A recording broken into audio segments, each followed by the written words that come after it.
बिस्मिल्लाहिर्रहमानिर्रहीम। अस्सलाम वालेकुम दोस्तों। Suhail Zubair CS601 short notes के साथ हाज़िर हूँ। मैं वीयू से मास्टर हूँ। वीयू से ही मैंने MSCS किया था। मैं नेटवर्किंग के अंदर CCNA और CCNP सर्टिफाइड भी हूँ। मेरा वीयू के अंदर जो 4 साल का एक्सपीरियंस है वो आपके साथ शेयर करूँगा और शार्ट नोट्स आपके साथ डिस्कस करूँगा। मैंने कुछ इम्पोर्टेंट टॉपिक्स जो हैं उसके ऊपर उसको एक्सप्लेन किया है, क्योंकि ये वीयू का क्विज़ होता है वो 85% कंसेप्चुअल होता है और नियर अबाउट 15% वो हैंड आउट से लाइन उसने उठाई होती है, उसको आपने फिल करना है। अगर तो आपके कंसेप्ट अच्छे हैं, आपके कंसेप्ट ठीक हैं, तो क्विज़ वीयू का हल करना कोई इशू नहीं है।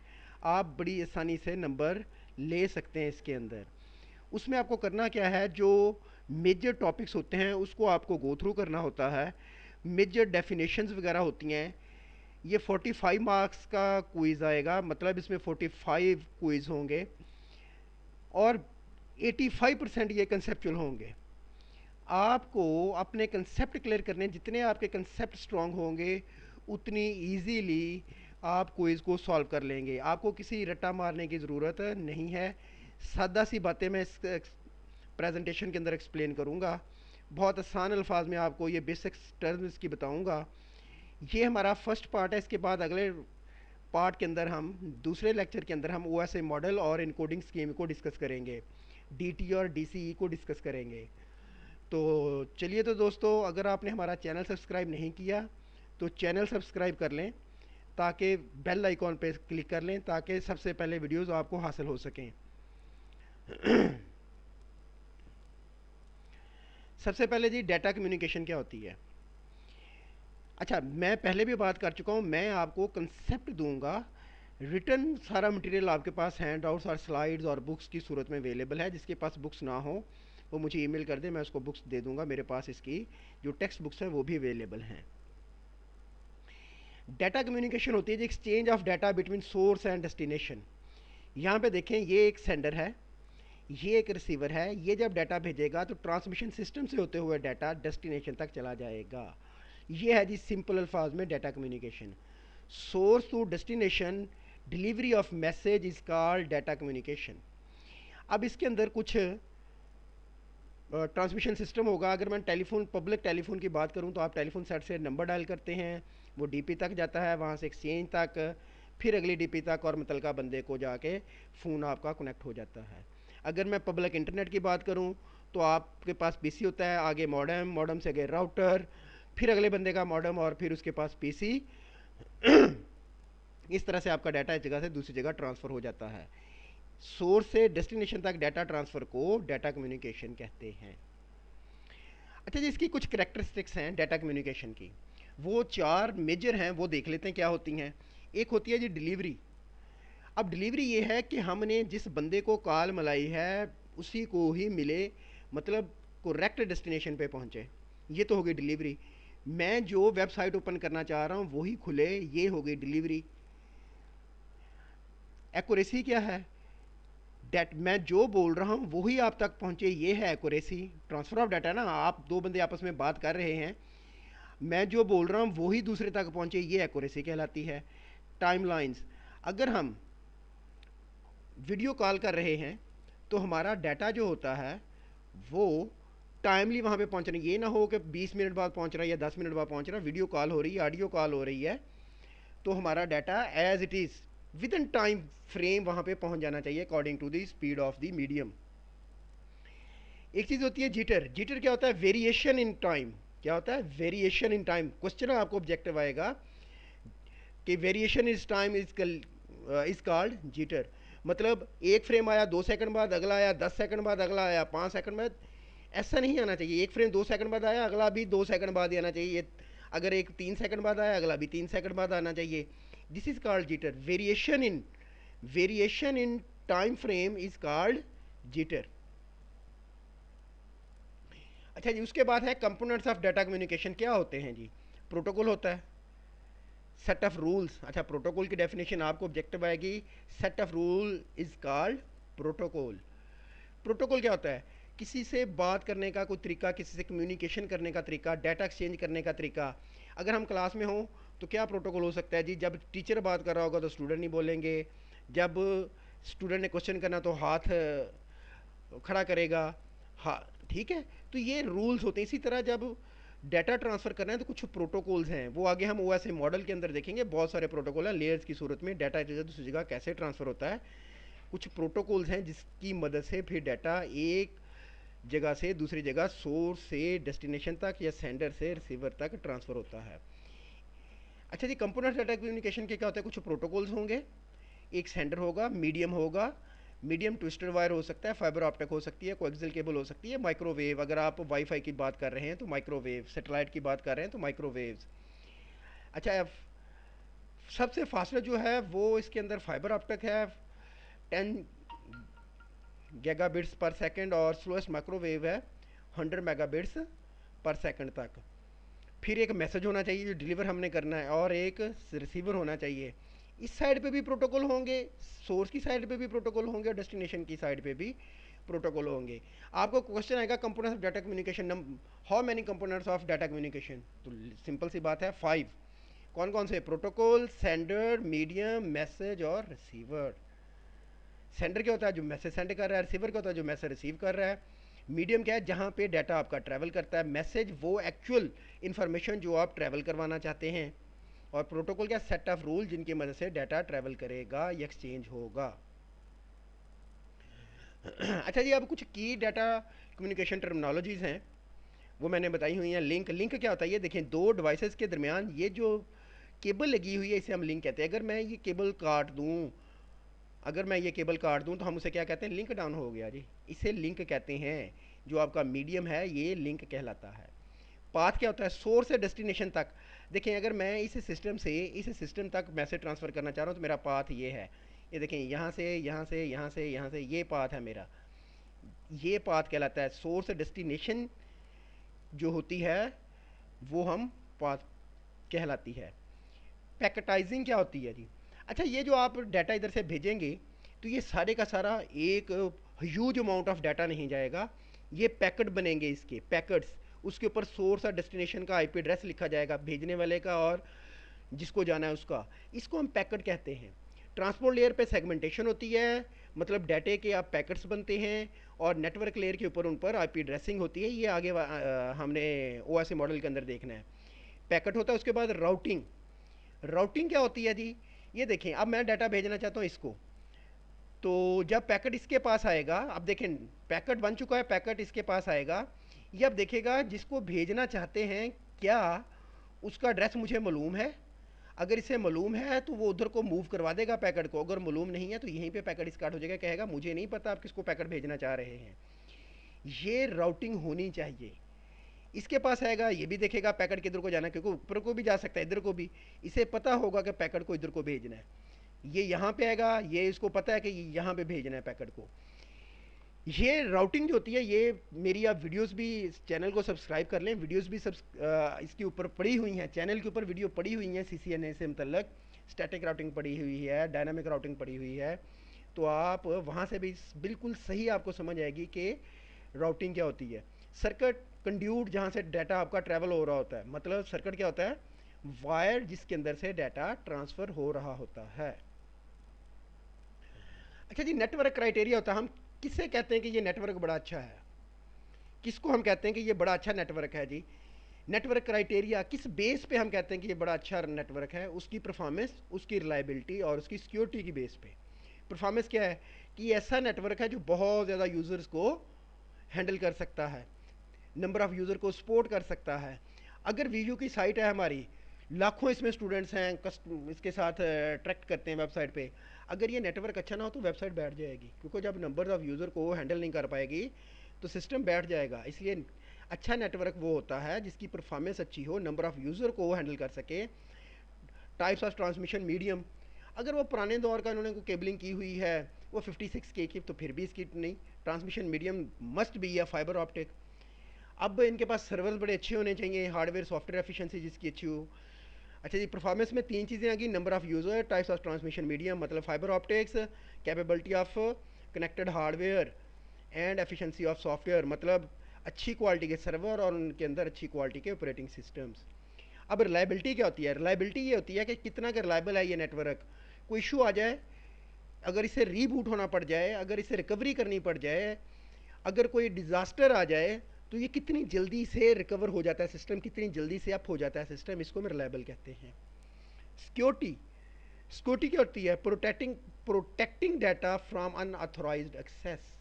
अनऑथोराइज्ड एक्सेस जो है वो प्रोहिबिटेड है हो, मतलब आपका सिस्टम ऐसा होना चाहिए कि अनऑथोराइज यूज़र आपके सिस्टम में दाखिल ना हो सके। अगर हम वीयू के सिस्टम को समझने अगर हम वीयू के सिस्टम को समझें, तो वीयू के अकॉर्डिंग क्या मैं अपना रिज़ल्ट, जब रिज़ल्ट प्रिपेयर हो रहा होता है वो देख सकता हूँ? नहीं, मैं सिर्फ अपने लॉगिन सिस्टम से जाके देख सकता हूँ। मेरे पास इंस्ट्रक्टर्स के राइट्स नहीं है। ना मैं देख सकता हूँ मेरे क्विज़ के मार्क्स कितने आए, ना मैं देख सकता हूँ कि अंदरूनी तौर पे वीयू के अंदर एग्जामिनेशन सिस्टम में क्या हो रहा है, क्योंकि ये सिस्टम सिक्योर है। इसलिए हम उसे कहते हैं कि सिक्योरिटी।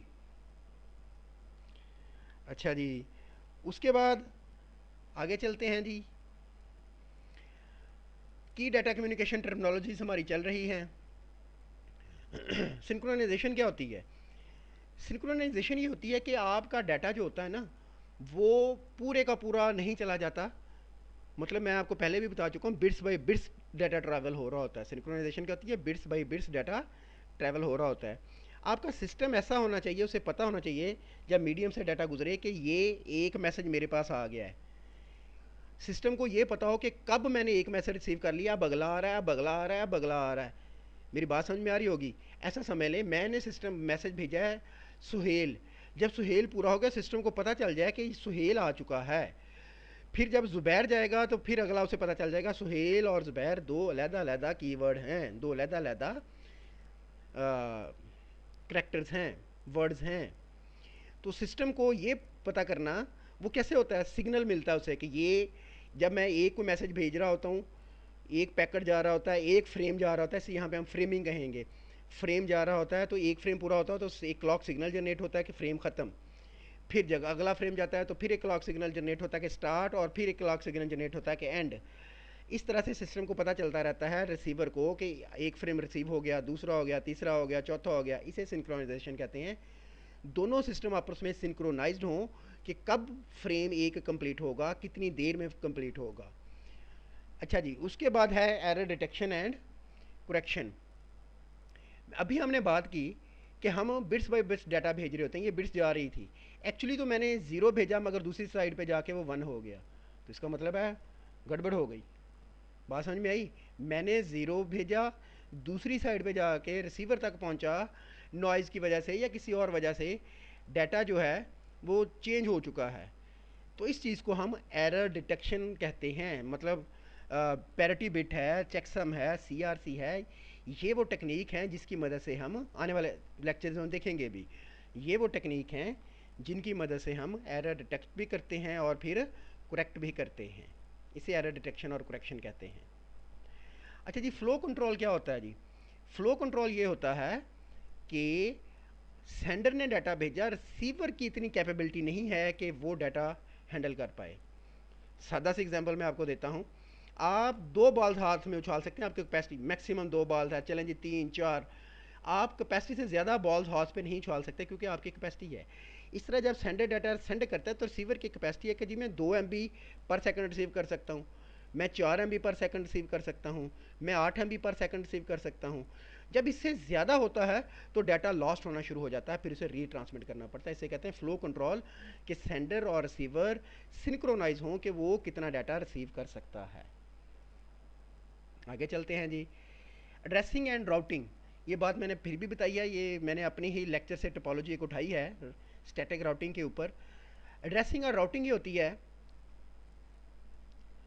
देखें जी, ये सिस्टम कहता है कि मुझे इस सर्वर तक जाना है, मुझे इस सर्वर तक जाना है।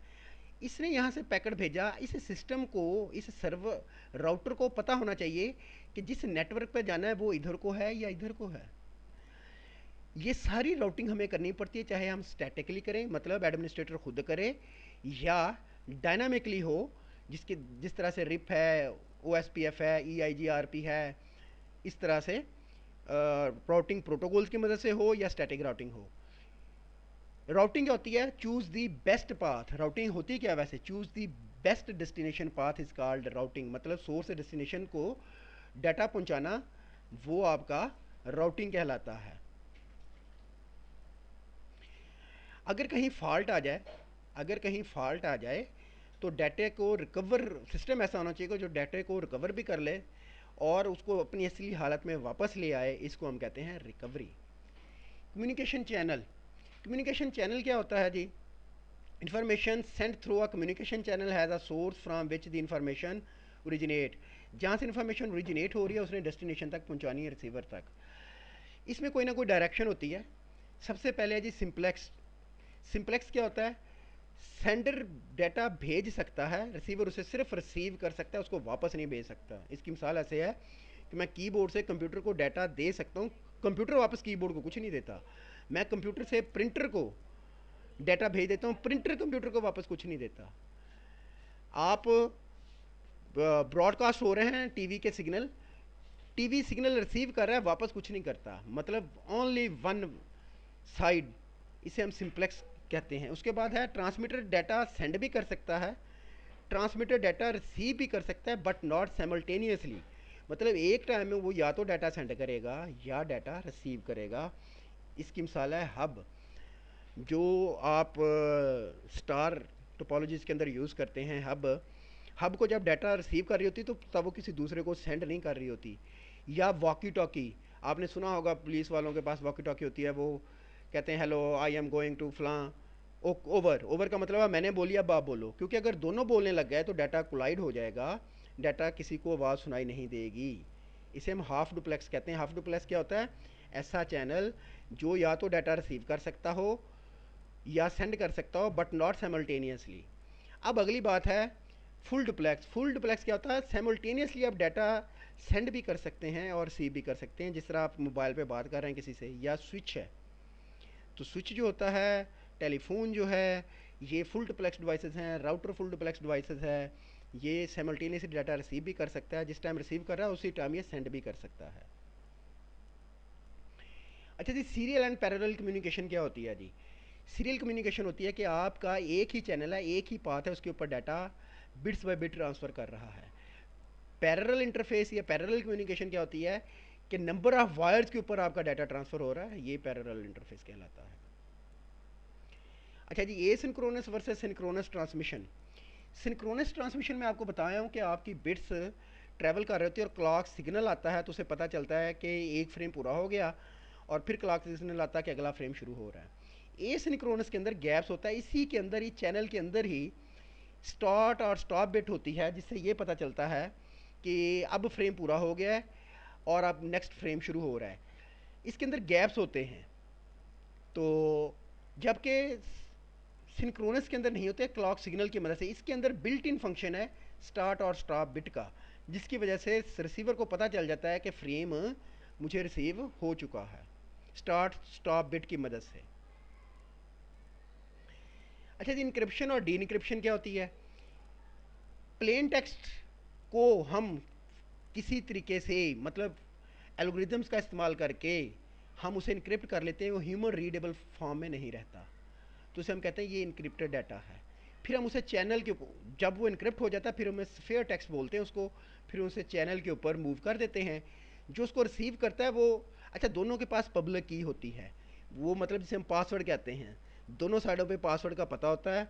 वो एक पासवर्ड की मदद से, उसे हम की कहेंगे यहाँ पे, की की मदद से डाटे को इनक्रिप्ट कर देता है। दूसरी साइड पे जब डाटा पहुँचता है वो पासवर्ड देता है, डाटा डी इनक्रिप्ट हो जाता है, ह्यूमन रीडेबल फॉर्म में आ जाता है, जिसे रिसीवर रिसीव कर लेता है। ये डायग्राम बड़ी वाज़ेह आप समझ गए होंगे।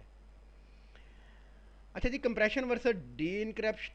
अच्छा जी, डाटा हमने, डाटा कम्युनिकेशन की बात करें तो हमने सम मीडिया के थ्रू पहुंचाना होता है एक जगह से दूसरी जगह, तो डाटा इसलिए इनक्रिप्ट, इसलिए कंप्रेस करना ज़रूरी है।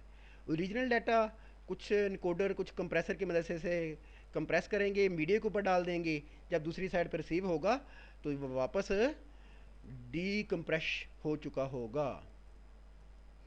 अच्छा जी, उसके बाद प्रोटोकॉल के कुछ की एलिमेंट्स ऑफ प्रोटोकॉल हैं। इसके अंदर की एलिमेंट्स में सिंटैक्स होता है, सिमेंटिक्स और टाइमिंग होती है। सिंटैक्स क्या है? कि हेडर किस तरह का होगा, फॉर्मेट उसका क्या होगा, पहली 4 बिट्स किस लिए हैं, अगली 4 बिट किस लिए हैं, सोर्स आईपी कहाँ पे आएगा, डेस्टिनेशन आईपी कहाँ पे आएगा, ये इसका फॉर्मेट कहलाता है। इसके अंदर कुछ सिग्नल लेवल्स भी आते हैं, जिस तरह फ्लैग है, सिमेंटिक्स हैं, कंट्रोल इन्फॉर्मेशन जो हेडर के अंदर होती है, ये फ्लैग्स कंट्रोल इन्फॉर्मेशन होती है, याद रखिएगा बात को। और टाइमिंग और सीक्वेंसिंग प्रोटोकॉल्स का ये होता है कि एग्री होनी चाहिए दोनों साइडें कि कब डाटा पहुंचा, कब नहीं पहुंचा, कितनी देर में पहुंचेगा, ये टाइमिंग्स होती है उसकी सीक्वेंसिंग। अच्छा जी, दो तरह के स्टैंडर्ड्स होते हैं, एक को डिफेक्टो और एक को डी जोरो कहते हैं।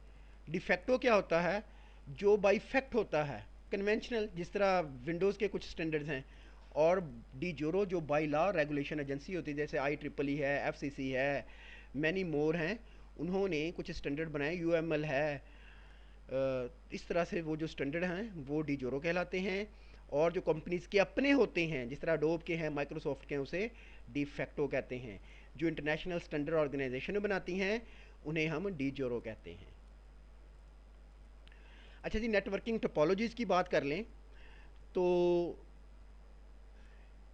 The pattern of interconnection of nodes in a network is called the topology. ये ऑब्जेक्टिव वाइज किस तरह का क्वेश्चन आएगा आपको।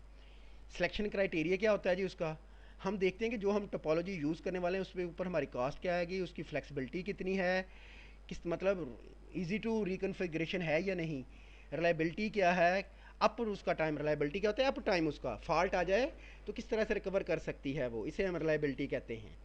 ये 3 चीज़ें देखी जाती हैं जब हम कोई टोपोलॉजी बनाते हैं, कंप्यूटर्स के अंदर नेटवर्किंग करते हैं। तो टोपोलॉजी हमारे पास हैं कौन सी जी, हमारे पास बस है, रिंग है, स्टार है, एक्सटेंडेड स्टार है और मैश है। अब इसका थोड़ा सा, रिंग के अंदर क्या होता है, एक कंप्यूटर दूसरे कंप्यूटर से जुड़ा होता है और दूसरा पहले से जुड़ा होता है। अब इसके अंदर एक मैकेनिज्म होता है डाटा पास करने का, इसके अंदर एक मैकेनिज्म होता है डाटा पास करने का, इसे हम टोकन कहते हैं। जिसके पास टोकन होगा वही डाटा पास कर पाएगा, इसके पास अगर टोकन है तो सिर्फ यही डाटा पास कर पाएगा, दूसरे इंतज़ार करेंगे। इसलिए इस टर्म को हम CSM में CD कहते हैं, carrier sense multiple access collision detection, ये टोकन पास की सूरत में। इसी तरह बस के अंदर भी यही होता है, CSM में CD। वो क्या होता है कि बस तब डाटा नोड उसका तब डाटा ट्रांसफ़र करता है जब कोई और नहीं कर रहा होता, नहीं तो डाटा कोलाइड हो जाएगा। अच्छा जी, स्टार के अंदर एक सेंट्रल हब होती है, सारे सिस्टम उस सेंट्रल हब के साथ कनेक्ट हो जाते हैं और डाटा एक जगह से दूसरी जगह ट्रांसफ़र हो जाता है। मैश के अंदर हर कंप्यूटर दूसरे कंप्यूटर के साथ अटैच होता है और सबसे कॉस्टली ये है, सबसे कॉस्टली ये, क्योंकि इसके अंदर वायर बहुत ज़्यादा चाहिए। हाँ, आपको एक ऑब्जेक्टिव आ सकता है कि इसके अंदर कितनी आपको कनेक्शन करने होते हैं या वायर चाहिए, तो n × n-1/2, n × n-2 आपको चाहिए होते हैं कनेक्शंस। और इंटरफेस कितने चाहिए होते हैं, n-1, मतलब अगर 5 कंप्यूटर हैं तो 4 इंटरफेसेस आपको चाहिए, input output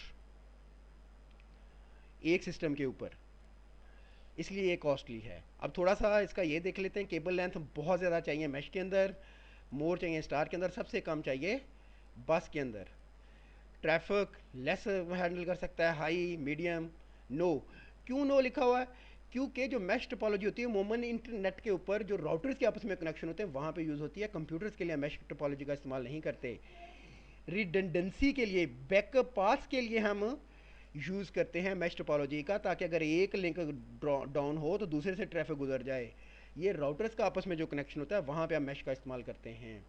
data flow efficiency बस के अंदर मोर है, स्टार के अंदर मोर है और मैश के अंदर मोर है। फेलवर इजी टू सॉल्व है बस के अंदर, डिफ़िकल्ट टू सॉल्व है रिंग के अंदर, इजी टू सॉल्व है एक्सेप्ट हब स्विच फेल, अगर सेंट्रल डिवाइस डाउन हो जाए तो ढूंढना मुश्किल है, इजी टू सॉल्व है।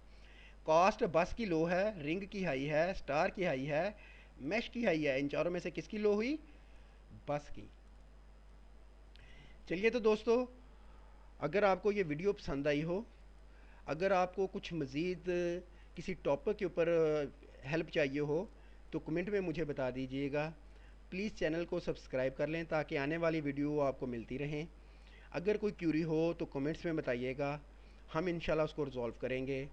अगर कोई फीडबैक देना चाहें वो आप दे सकते हैं। आइंदा उसके अकॉर्डिंग वीडियोस बनाई जाएंगी। Thank you very much, best of luck, Allah हाफिज़।